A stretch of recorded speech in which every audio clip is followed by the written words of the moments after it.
Dan in Worthing. Good morning to you. Dad of a 13-year-old boy. What do you think about his life?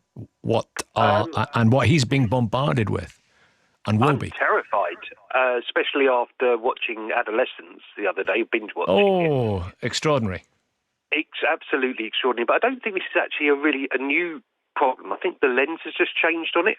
If you go back to when you were a kid, you know, your role models, the posters that you had on your bedroom wall, the bands, the movie stars, the sportsmen, a lot of those were actually celebrated for what they did off the pitch, you know, being chucked out of Stringfellows drunk with another page 3 girl.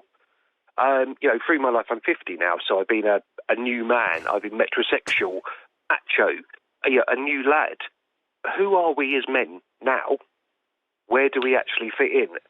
And then how can we show those role models to our young men so there isn't such a gaping hole for the Andrew Tates of the world to come in and essentially become multi-millionaires off the back of hate?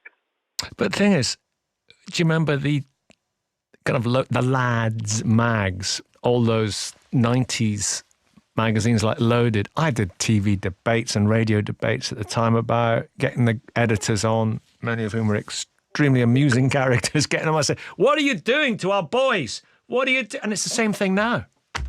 Yeah, but they rightly or wrongly, they gave a voice to a generation. It's only now as we can look back. Hindsight's a very expensive hobby. We can say that wasn't right. But these young men, or the young men as we were at that time, did need a voice. And even, look at films, things like Bronx Tale. There's the young lad in there. He's got 2 role models. He's got his dad, Robert De Niro, who's a bus driver, who gets up every day and goes and earns a living. Then he's got Sonny, the gangster that everybody respects. This is not a new problem, but we need to invest more time and really question those social media providers, right, about these algorithms, that this stuff is being constantly pumped out to our young men. I run a community called Dad LaSalle, so we've got thousands of dads across the country.